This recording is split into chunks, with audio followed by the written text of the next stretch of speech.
you get 1.2 million people to try something for the first time and not mess it up? I don't know. Don't ask me. That's the state of Colorado's problem right now. Unaffiliated voters, listen up. You want your vote to count. I want your vote to count. So please give Marshall Zellinger a minute of your attention. Unaffiliated voters, are you ready for D moment? I'm surprised how few phone calls we've actually got on it so far. In Douglas County, this is what unaffiliated voters are finding in their mail for the June 26 primary, along with instructions to vote only one ballot, with a reminder on your secrecy sleeve. People tend to gloss over and jump to their own expectations sometimes instead of actually reading the instructions. In Larimer County, the instructions for unaffiliateds remind you 3 times to vote just one ballot. Denver mentions it 3 times as well. Adams County one-ups both with 4 references. We mentioned one ballot and the consequences 5 times. Okay, Jefferson County, nice try. But Arapahoe County's voter instructions mention returning one ballot about 7 times before I stopped counting. The only people that we're expecting that may get it wrong are the people who haven't paid attention to the news. You all need to just pick one party primary ballot to vote and return. Remember, you have to pick one to vote. One ballot. We were very specific about making sure that one ballot comes back and only one ballot comes back. No matter how many times we say this, someone or hundreds of someones will still do it wrong. Based on the phone calls, it's going to be some geriatrics, the over 85 age group. So do your booby or your papa a favor. If they aren't watching us, which why wouldn't they be, remind them how to vote correctly. Plus, it wouldn't hurt you to call them more often anyway. Open up your envelopes. This one is the Douglas County one. This one is Jefferson County. They all look familiar. Look for the instructions. This one's from Denver. They read a little differently, but please do yourself a favor. And as another famous Marshal poetically said, you only get one shot. Do not miss your chance. I'll just leave it at that. Kind of. We consider these minutes golden. Marshall, thank you. An astonishing thing happened in the Republican gubernatorial debate on 9 News last night. GOP frontrunner Walker Stapleton, when confronted with a false claim that he keeps making, admitted that what he's saying is not true, but he said it doesn't matter and that he has not learned a thing from being caught making that false claim. I cannot recall that happening in Colorado's recent political history, and neither could politics guy Brandon Rittiman. I want you to see just the conclusion of a truth test that aired earlier today. If Mr. Stapleton doesn't want to be called a liar, then he should stop saying something he knows is false. And you can see Brandon's entire truth test on the next Facebook page. I want to turn to another issue in that debate. The Republican candidates for governor disagreed widely over whether Colorado should try to win the 2030 Winter Olympics. I think we should absolutely at least look at it. I think it's pretty exciting. It could be pretty cool and could really increase our exposure as a state. It has to be done cost feasibly. We have to make sure it doesn't turn into a boondoggle. Not at all. You know, I see this nothing more than a vote of the urban corridor, putting pressures on the mountain towns. No taxpayer dollars are going to be thrown into these games. If they said that, absolutely bring them on. This could be a good thing for Colorado. We would welcome the games. So that is the condition that I would put. So just to note, in the past, the IOC has never been willing to guarantee that taxpayers won't be on the hook in the long run. That's being proposed by the exploratory committee this time, but there's no guarantee. Mr. Stapleton, anything that could get you on board? Kyle, I would need a guarantee of no public financing. As a business guy, I need to make sure that it actually made money and penciled for us, because there's no point in having the games, even though they'd be awesome, by saddling us with more debt. The full debates from this week, both the Democrats and Republicans running for governor, are posted on the next Facebook page. Whether you're taking your first look at the candidates or your last glance before you vote in a primary, I think you'll gain a lot about their policies as well as their personalities by watching the debates. If you heard a low rumble from the sky and looked up today to see what sure looked like a World War II bomber, you were right, and a 92-year-old veteran was aboard. Our photojournalist Travis Ketchatorian provides the words and pictures. This doesn't look like a limo. Anybody want my autograph? I sell it for $10. But for World War II veteran Robert Sieber, okay, it's his first-class ride. There I go.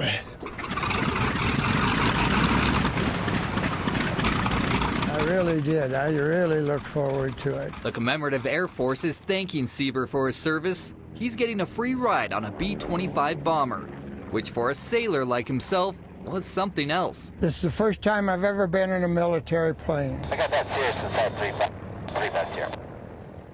I can get it, I think. Okay. They were in a little trouble. The pilot wanted me to help him out, so I did. I'm sure he did, yeah. Sieber's been on plenty of commercial planes. It was great. But never before has a flight given him wings. There's a completely different perspective from the air. And I can understand why fellas like to fly. From our photojournalist Travis Ketchatorian. Sieber served as a radio man on the battleship in the Pacific Theater. He's one of a few 100,000 surviving World War II vets out of the millions and millions who served. This next story is not about a lawman ending up on the wrong side of the law or some medical worker doing harm or an educator teaching the wrong lesson. Nope, this next story is about public servants doing the right thing, like 99% of them do every day and never make the news for it. They are the good ones. And as we like to say, they're almost all good ones. Louisville Fire Department lost a member of its team a week ago today in an accident. As Dylan Conrad's co-workers mourn his loss, one thing they have not had to worry about is making dinner at the station. Firefighters from Lafayette dropped off meal after meal after meal, home cooked from the heart. Louisville firefighters called it the meaning of brotherhood. The loss of two much-loved American celebrities to suicide this week is leading to a lot of conversations. It's about time. Chip away at the stigma that keeps us from talking about mental health in the same way we don't hesitate to discuss physical health. We share our setbacks, we celebrate our successes, we ask for help when we're in trouble. Perhaps you're nervous to talk about mental health for the first time. So is our Jordan Chavez today. I don't think I've ever heard the word suicide so much on newscasts across the spectrum, but it all stems from the problem of mental health. It's not easy to talk about. I know, because this is my first time to ever talk about it with really anyone, much less to do it with so many people at home. I suffer anxiety. Started really bad whenever I moved here to Denver and started at 9 News. I moved to a city where I didn't really know a whole lot of people. I started at a job I felt extremely unqualified for. It is crippling. It is terrifying. It's hard to get out of bed in the morning. It's hard to make myself want to come into work, and I love this job. It's the kind of thing that can drive you to do something that you don't want to do. You hear about the stigma of having a therapist, and I truly never realized how bad that stigma was, until just a couple weeks ago, and a friend of mine had invited me to hang out, and I had a therapy appointment. I didn't necessarily lie, I just said I had a doctor's appointment. But it boils down to I was too embarrassed to say I had a therapist. The things you hear when you talk about these celebrity suicides, the most expressed sentiments is, I had no idea that anything was wrong. Well, of course we have no idea because we don't talk about it. It's time we start really talking about the root problem that can lead to what we're seeing on the news now. It's time we start talking before it happens to one of us. Help is out there. Support is out there. It is a phone call away in our state. Colorado Crisis Services has people standing by, is ready to listen, have a conversation, make some suggestions if you want them. 1-844-493-8255. Or you can text the word TALK to 38255. It's confidential. They are there 24 hours a day, 7 days a week. And if I can make a personal request, we always show the hotline. We hope that people who are struggling will call. But here is what anyone can do, and can do tonight or this weekend. Just reach out to 3 people in your life. Doesn't matter who they are. A friend, a family member, a coworker, anybody. Check in. If they're great, great. If they're not, you may be their best chance. Meet Mandy, a double amputee who is conquering the Manitou Incline and excuses. And she's on to an even taller goal. hold on for a hot one this weekend. So let's jump in, cool off, and check out whatever this is. Our Tom Cole knows. Next.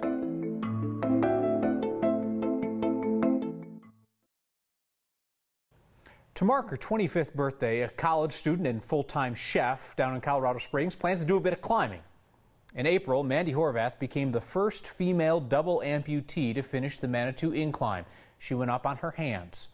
On Sunday, she plans to do it again and then keep going all the way to the top of Pikes Peak. My redneck is showing through here. Whenever I had first lost my legs, I was curious if I was ever going to be able to have a relationship again, or dance again, or drive again. My name is Mandy Horvath, and I'm a full-time chef and advocate for veterans and people with limb loss. And I'm going to go scale all the way to top of Pikes Peak. On June 10th, we're going to be meeting here at Pikes Peak Harley-Davidson at 9 a.m. And by 11 o'clock, I'll be headed over to the incline. Last time I went up, I had a pair of motorcycle gloves that were deer leather, and it kept my hands from sweating, and it didn't rip. I was most surprised with the support I got from the community.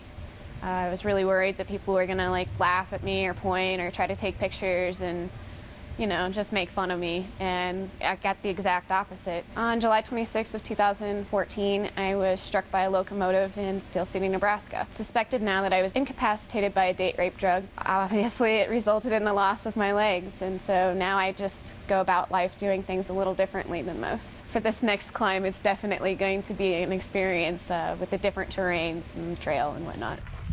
I have to be cognizant of my body and not really stress or wear myself out, and doing the entire 14er in a day is not feasible. It's going to be a 2-day camping thing, so it's definitely going to have its challenges with it, but I'm definitely sure I'll end up doing more mountains.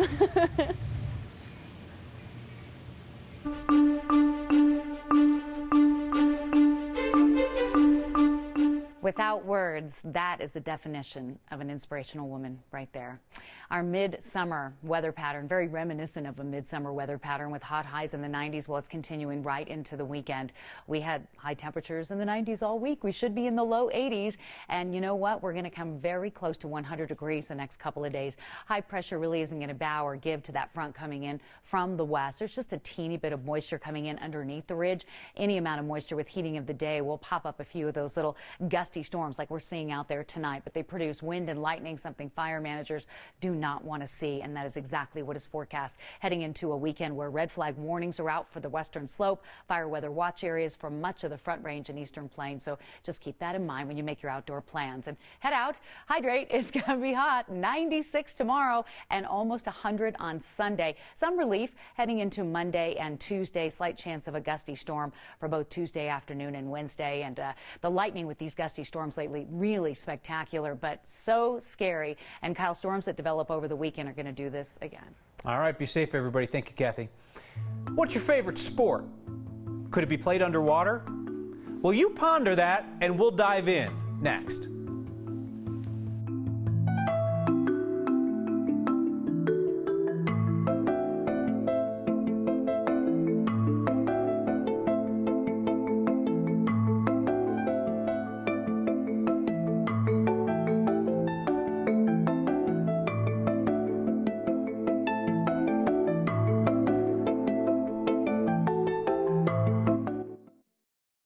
Hockey season is officially over, unless you're willing to play the game a little differently. Our Steve Steger and photojournalist Tom Cole met a group of hockey players who face off wearing a lot less gear. This is the 2018 U.S. National Championships. What's going on here is intense. Think of ice hockey, soccer, and swimming all together. Add all of that together, you get a game called underwater hockey. Action that is much different than the game played on frozen water. So hockey is played on an X and Y axis. Underwater hockey is played on an X axis, a Y axis, and a Z axis. We defy the law of physics. Newton, stay away, because we're the team that's going to defy your laws all day. It's mind-blowing, but you kind of have to take their word for it. All the action happens under the water. Unless you have a photojournalist who really dives into his work. All you need is a pulse and some some aggression. There aren't a lot of fights. There are a few. You will occasionally see two guys drag each other to the surface and throw punches. Underwater hockey started in England in 1954, created by a guy who was just trying to keep his professional divers trained.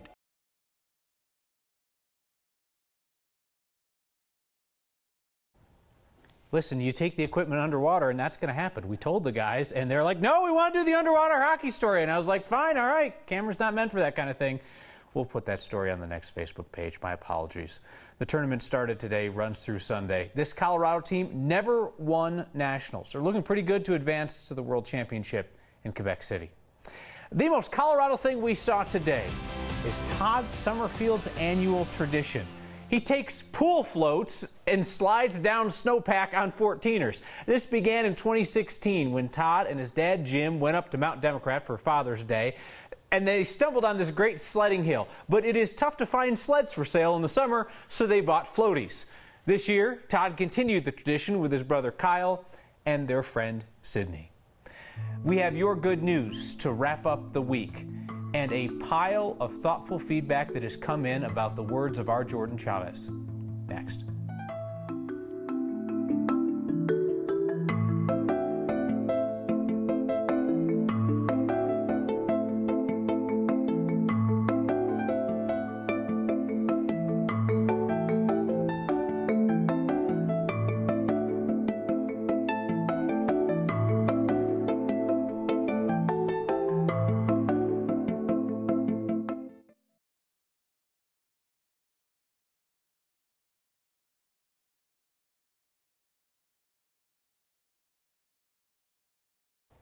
It's a sign spotted by next viewer David Danley near Gosman Elementary School in Denver. That's at the intersection of West Florida and South Tejon. So which is it, folks? Is it stop and stop with flags or no stopping anytime? I'm unclear on this. If you see mixed messages, email next@9news.com or get our attention with the hashtag HeyNext. It is Friday night, time for your good news, the headlines in your life. And thankfully, we asked the people at the Veterans Memorial Aquatic Center in Thornton before we ruined our camera in the pool. Good news, good news. My good news is I got married a couple weeks ago. There's no more school and that we're on this trip. It's all good news for you. The good news is I'm gonna try to start an apple cider business. Good news? Wow. The weather is actually pretty good this year. My good news is that I get to go play underwater hockey at the World Championships in Quebec. It's all good news for you. Life is good. Life is good. Finish with your feedback as always. And Galen Jamison writes in, says, Kyle, shame on you. The GOP governor debate last night was not up to your usual fair and unbiased standards. Galen, that sounds a whole lot like what I heard from a bunch of Democrats after Monday night's Democratic gubernatorial debate. I hope you will at least watch both to see if you feel like we applied the same level of scrutiny. So much feedback tonight about Jordan Chavez and his emotional plea for people to talk about mental health. He was approaching the subject in public for the first time himself. Mary says, such an honest revelation. Talk about courage. Lee says, so wonderfully said, so much courage. Vicky says, Jordan, your message will help more people than you know. And Kathy Barnes says, Jordan should know that someone he doesn't know cares about him.